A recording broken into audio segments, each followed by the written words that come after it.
had a very successful career as a personal fitness trainer. Obviously, you've trained celebrities, you've appeared on The Biggest Loser, and you're a best-selling author for that. Now we're adding podcaster to the mix, but let's speak about your time as a personal trainer. What got you started in this field of training and motivating others? I've always enjoyed the ability and or desire to help motivate others, because anytime you give of yourself, you also get something. And I realized that I have to constantly exercise in order to be strong. So I know that when I help others out, there's some exercising happening to me as well. And so I chose a career path that consistently made me strong. And that's why I decided to do personal training. For me, personal training means more than just getting someone's muscles correct. It means getting their mind and their body and their spirit correct simultaneously. Right. I totally understand that. And The Biggest Loser show, it's such a great show. It's, seen by millions of people. So you're not only just helping the people who are on that show, you're really inspiring larger numbers of people around the world who, have trouble either losing weight, or it's really not just about actually losing weight. Really, it's like you're saying, it's about motivating yourself. It's an emotional, it's a mental journey that these people go on. So what can you say to that anyway? I mean, you're there at the show, you're kind of, inspiring or training this group of individuals. So that's got to be a lot harder, that I would think, than just, a one-on-one session with you.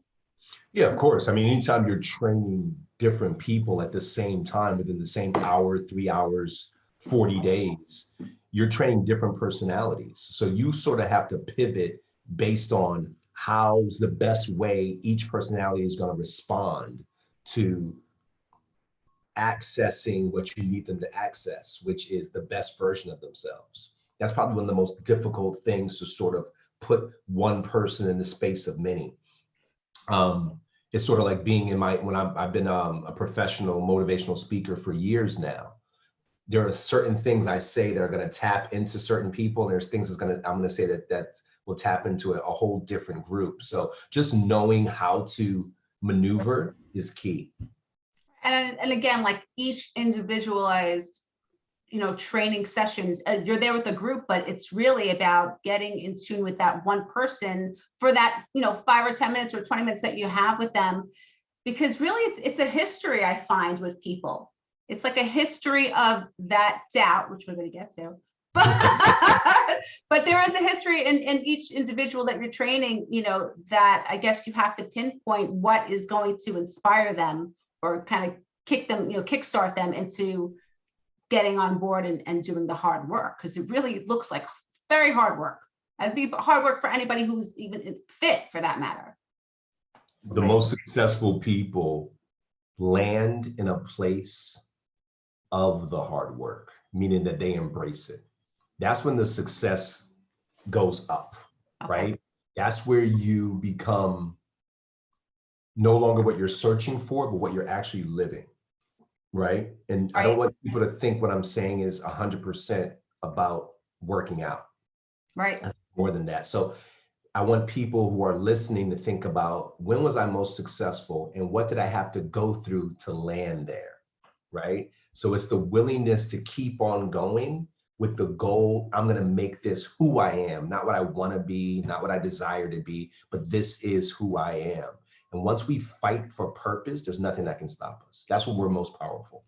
I love that. When we fight for purpose, there's nothing that can stop us. And it's not like it has to be a greater picture. It can be just the purpose of health. It can be like of yourself, of achieving your best self, right? Is that what you're kind of saying? 1,000%. You started this great podcast that I am such a fan of. I've only watched maybe 3 episodes so far. I'm already hooked. I want to watch them every day like a soap opera. I just want to know more and learn more information. So, people who are just tuning in, let's say they're looking at you, they're saying, again, they're looking at your history and they're saying, it's going to be about fitness. It's going to be about exercise. Like, this is what this show's about. But like you're saying now, it's so much more. It's about kind of the journey of each individual that you're interviewing. And it's from celebrities, to all different types of people. So let's talk about what your show's about. Can you explain? Work out the doubt. Listen, when I came up with this idea a few years back, it was because I was living it through conversations. I lived it myself with people that I was helping and training. I lived this and they lived this. Tell me about the times that you rose to success, you were in your pocket, so to speak, but then something bad happened or something unforeseen happened and you fell. Tell me about the re-rise. Tell me about the high, the low, and then the rise again. Because a lot of people through life with something tenacious and, consistent, they become successful. Right. But if we fall down, sometimes if we're ill prepared, you get more frustrated. You don't want to keep going, right? You don't want to. It's the person who lost 70 pounds and gained back 80, right? What happened and how did you lose it again, right? It's the person who had a startup and started a business and it did great. And then they decide to start another business and that business fails, right? Are you a failure? It's the man or woman who has children, has a great marriage, very young, gets divorced. Can you start again?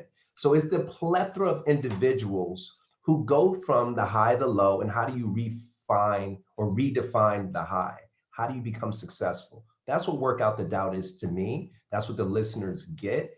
They get these rich, amazing stories from people who I'm blessed enough to be vulnerable and tell their stories because the ask is just that. Tell me about times that weren't so great. Tell me where you failed and how did you get out of that failure? Right, because it's so easy to look at somebody who's already successful and in that light and say, oh, they probably had it easy, or maybe they had people encouraging them, or maybe they had it, just easier than yourself. Yeah. And you don't really hear about those downfalls that they have. And that's really important, I think, for everyone's, just mentality to understand that we're all human, we're all going through it together. Everybody has a different journey, right? It's just kind of like, everybody has their path. And that doesn't mean that, you had it easier than I had it or vice versa. And, it's good to hear about those fails. It's not a Debbie Downer podcast. I don't want No, people to no, it's not. right? I don't want people to think that they're going to listen to this podcast and be like, womp womp. It's more, it's really designed to inspire, right? Absolutely. Angelina, it's designed to help people say, like you're saying, oh, wow, they too understand, or they too have struggled. And I looked up to them, right? That's right. I don't think there's not a lot out there that is asking people to expose their underbelly, right? And that's what I'm asking. I'm asking, success is great. The conversation of success is great. And those are obvious optics. Tell me about what people aren't looking at. Tell me about your self-discovery, because people are more, they can lean into that because they could be living that at the moment. And I'm hoping that these stories will help them get through whatever struggles they might be living currently. Absolutely, 100%. It is so inspiring. And you do have some wonderful guests. Can you tell me about a couple of your guests that you've had on your show? And have they been just very, easily, willingly coming on the show and knowing kind of what's going to happen to them in about 15 minutes, that they're going to have to spill some beans with you? Or, how is I've had great friends like Chris Daughtry. He just came in a couple weeks ago. Chris Daughtry from American Idol fame, has built a huge music career. Father of 3 or 4 kids, wife, the whole husband, the whole thing. We had a great conversation. Terry Crews came on and told his story. I can think of Dr. Uma, who is a psychiatrist as well as a certified dietitian and chef. She wrote a book about your brain on food and how it can correlate between what you eat and how you think. That was a great conversation. The last podcast is currently on, depending on when everyone's listening. I spoke to the CEO of a company called Lovers. What is that about? Lovers is about a woman who's a CEO of a company where they make adult toys. Okay, interesting. So you run the gamut of different interviews. Plethora, by the way, plethora is no limitation, but I'm attracted to stories. And I hope anyone who loves podcasts does the same thing. They go, why would you interview her, right? But you have to listen and learn and see why, because I think we can all find ourselves in these stories. Well, that's the beauty of podcasting, right? I mean, you're here, you're a podcaster now, you're adding that to the list of your accomplishments, which is great. But I mean, there's something in you, obviously, with all these years of your experience as a trainer that kind of is drawn to people 100%. like at their innate, like, goodness of the person, right? You want to find that out about them.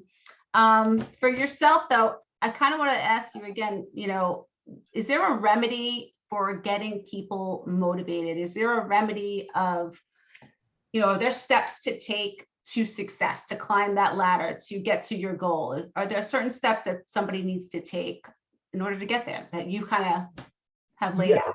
Routine. I think routine.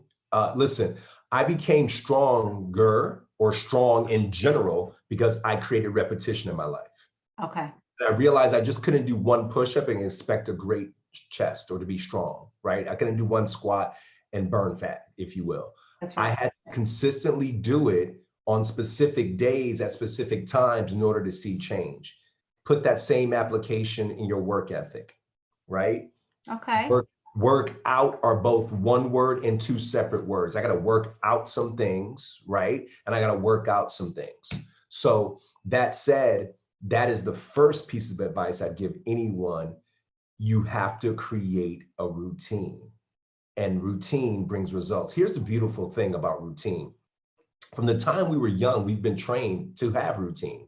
Mom made your lunchbox. She put some healthy choices in there. You went to school. You went to school at a certain time. You got on the bus with the other kids at a certain time. Right. You made a new friend.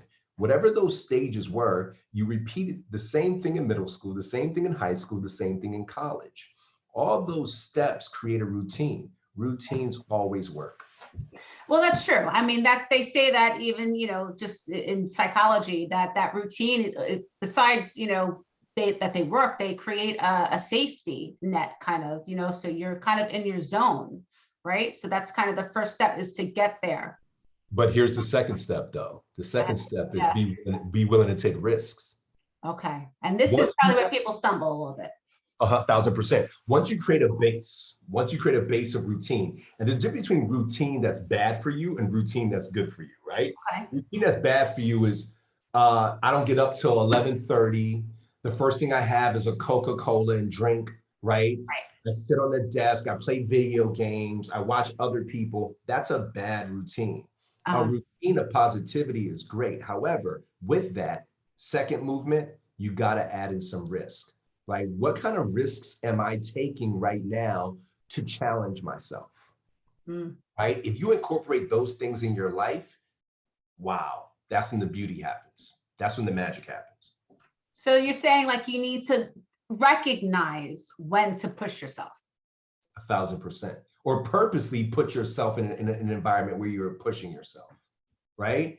After Biggest Loser, I didn't know what was next. That was 75, 80% of my income, maybe more, because that was the source of the visibility and the endorsement deals and all those other things, right? You were there for what, 7 seasons you did the show? 7 seasons, successful New York Times bestselling book, endorsement deals, partnerships. So one thing I wanted to get involved in was tech and startups and investment. I didn't know anything about that stuff. It wasn't my world. So I put myself in an uncomfortable environment, in rooms, rubbing shoulders with people that did that for 10 years, 15, 20 years. I've always been attracted to business since I was yay big. I was always an entrepreneur by heart and took risks at times in my life. But I knew, because that was my attraction, what's step 2? What's my next stage? What's stage 3? Let me put myself in an uncomfortable environment so that one day it becomes comfortable. So you put yourself around people who are in that environment that you want to be like. So somebody, let's say, for instance, I want to be, for instance, even on the show Biggest Loser, they want to be fit. Maybe somebody who's not on the show, obviously, would be surrounding themselves with somebody who's really motivated when it comes to working out. Is that kind of what we're going here? Like, we want to surround ourselves with that influence. I had a woman who came on the show and was like, I can't do pull-ups. I just can't do it. So I can't do pull-ups. Right? But guess what we did every day? We did pull-ups. You got a little bit in every day. That world for me was my pull-ups. I'm going to put myself in an environment that I know I'm not strong in, but I purposely put myself there because I desire challenge. I need it. It sort of fuels me. I can't do something to me means, oh, yes, I can. Watch this. I don't necessarily do it from an egotistical, narcissistic perspective where I'm going to prove other people wrong. Right, I'm right, searching to prove myself right. right. Because the right in me says, you can get this, you can learn this. Or, there might be something in you, and maybe it comes from childhood that, maybe you're influenced by some. Do you have any mentors that you kind of grew up with? Was anyone in your life that way? 1000%. I think of a gentleman, may he rest in peace, Mr. Leroy Adams, who was a lawyer, a father of three boys, Oh, a husband. He was a leader in the church I went to. He was all these things. I'm like, I want to be like this guy. I love the way he carries himself. He's an orator. He's nice. amazing to me. He's very intelligent. He does well successfully.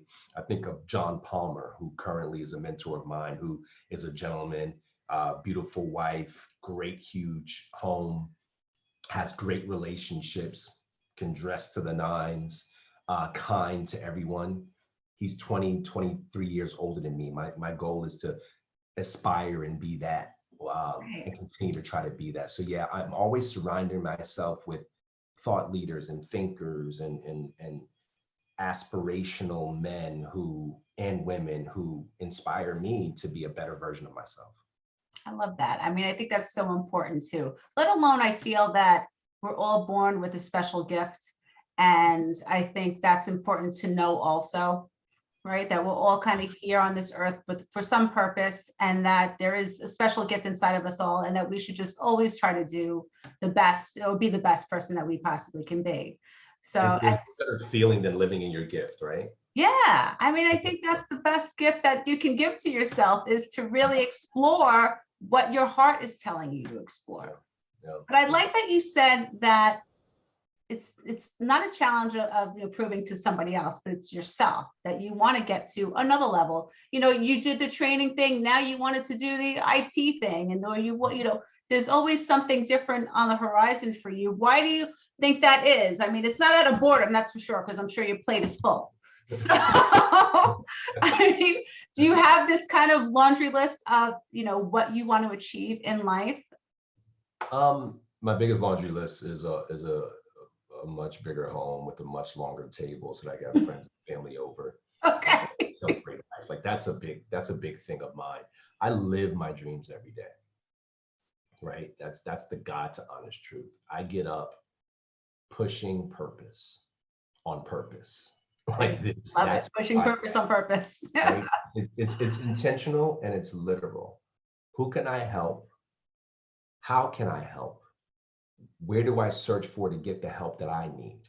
I realize in this world, my entire world is based on a reciprocal state of mind, right? Oftentimes people live, I got to do this, I'm going to do this. You may got a problem, give me the problem, I find the answers. I'm an answer finder, seeker, and giver. I know that that's too much of a burden for one person, especially for myself. So I try to put myself in a position to ask where I'm needed, but at the same time, look and be okay with asking for help. For yourself. For myself. That's how you get better, right? If I know all the answers, I'm done, right? I'm done. There's no growth there, right? I'm looking to grow. I'm looking to evolve consistently. And another thing that I think that people tend to do, which is very unfortunate, they age themselves. Oh, when I was in my 20s, I used to, back when I was as if the evolution stops. I'm definitely guilty of this. I've said that. I look at pictures and I'm like, look at me when I was 25, the six pack. No, it's called refinement. You know what I mean? Okay, that's right. We refine as we go. And we also have room to improve ourselves in different variations of ourselves. That version of me was great, but this version, whoa, right? Mind, body, and spirit. I'm always looking to pick up my weakest point. So in my 20s was all about my body. Okay. In my 30s, I started to interest myself in body and mind. In my 40s, I'm interested in my spirit, right?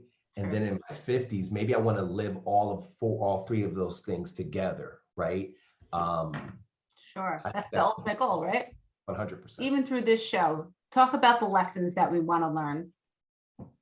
You know, I do it very simply. Again, I create a routine. I would create a schedule, right? So get up in the morning, set your alarm clock. Now that it's off, do something, right? I also plan and prepare, right? Planning and preparation might mean before you go to bed, pack that gym bag, put the sneakers in there, do the whole thing, and put that in your passenger seat in the garage. If you drive off to work, you got to look at that thing because it's looking at you. Right. Now you're setting yourself up with cues and tools that force you to be active.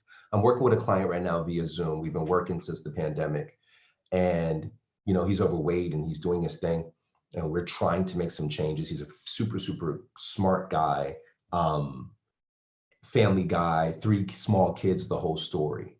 And my thing to him is, if you want to be successful, you have to add whatever discipline you have in your life to yourself. You have to literally schedule yourself. Right. You That's kind schedule. of a hard thing for people to do, especially, I mean, I say it as mothers, I'm sure maybe women feel this way a lot, where you feel like, you're taking care of everyone else before you're really taking care of yourself. So do you find that you come up to these kind of hurdles with people? All the time. And what do you say to them for that? People tend to they make excuses for themselves, but they get things done for other people. Right. That's a problem. That's a huge problem. It's a huge problem. So my first advice is this: how about, guys, you schedule yourself? Well, what does that mean? That means I'm going to set my alarm clock for me. And by the way, maybe you can't do it the day you desire to do it, but if you do it for tomorrow, that means you and I are in a conversation right now. Take your phone out. What time do you get up in the morning? Well, I usually get up at 7. Okay, set your alarm clock for tomorrow at 5 a.m. Okay. What? Nobody wants to hear that. Nobody wants to hear that.